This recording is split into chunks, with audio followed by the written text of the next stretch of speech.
Бурхан өдөр бүр хүнийг хангаж түндөгч байдаг хэдий ч тэр үргэлж чихнээсээ хүлээн авч чаддаггүй.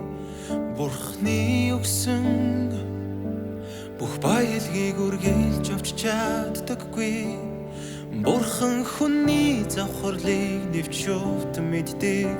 Бурханы хувьд хүний дотоод ертөнц усанд туссан гэрэл сар мэд тодорхой байдаг. Бурхан хүнд хаш яж ханддаггүй. Мөн түүнийг арга цаадагч үгүй. Хүн зүгээр л өөрийнхөө төлөө хариуцлага хүлээх чадваргүй. Тиймээс бүхэн төрлөختөн үргэлж дороцоор ирсэн бөгөөд өнөөдөр ч гэсэн юм доротлоос бүрэн амжирах чадваргүй хэвээр байна. Ядуудор дөрөвмөр хүн төрлөختөн ягаад хүн Бурхныг харилдагч Бурхны сүнсний санаа зорилгыг дагаж чаддаггүй юм бэ? Бурхан үнэхээр өөрийгөө хүн төрлөختөнд илчдэггүй гэж юу? Хүн төрлөختөн үнэхээр Бурхны нүр царайг хараагүй гэж юу? Бурхан хүн төрлөختөнд хитрхи баг өршөөлөнрөл үзүүлсэн юм гэж юу?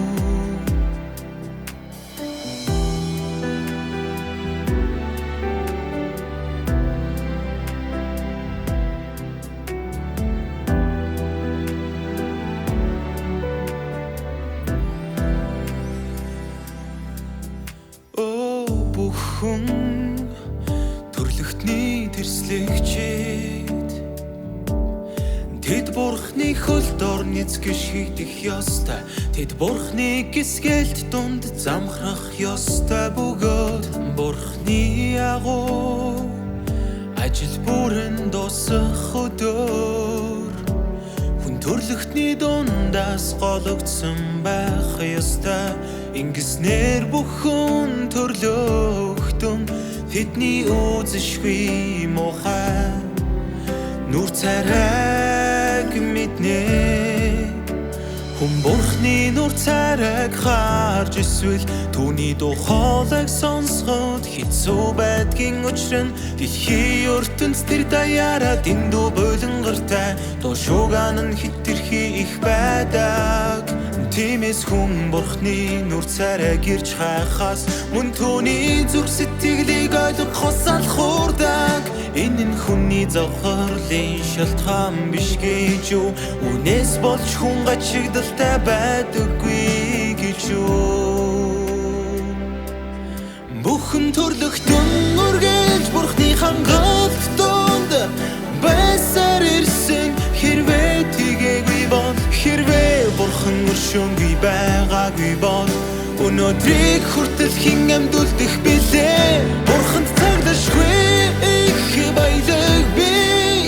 Гэхдээ бүх гайхамшигч бас түүний гарт байдаг.